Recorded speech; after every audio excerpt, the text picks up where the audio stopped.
All right, so I'm going to answer another question. Can keto actually raise your cortisol levels? Let's talk about that. But first, I have to talk about an existing situation so you understand what's happening.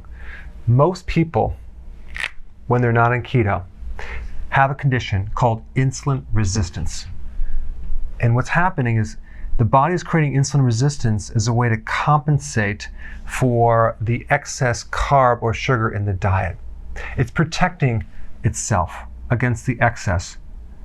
The problem now is the pancreas still needs to be sending insulin into the cells.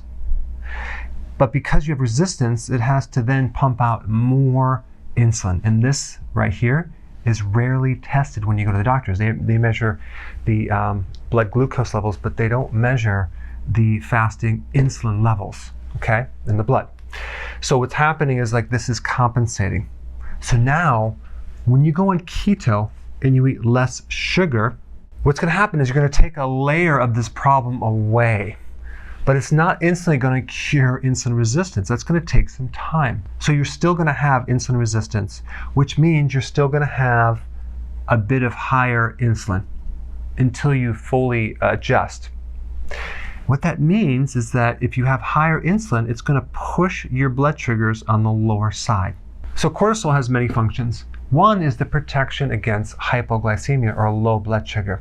In fact, another name for cortisol is glucocorticoid. Okay, gluco meaning sugar. And so what cortisol does is it stimulates something called Gluconeogenesis, the creation of. So cortisol actually makes sugar in the liver to help raise this a bit.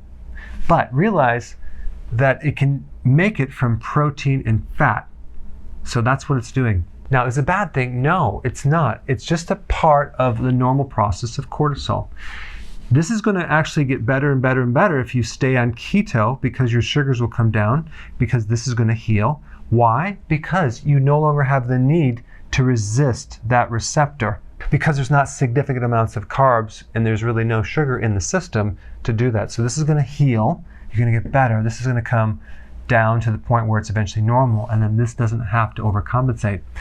So it's not a stressful thing for the adrenals. It's just something that's necessary to go through to eventually get you to a place where this then doesn't have to do that job.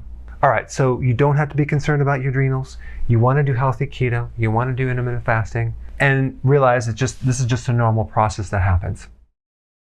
Hey, if you're liking this content, please subscribe now, and I will actually keep you updated on future videos.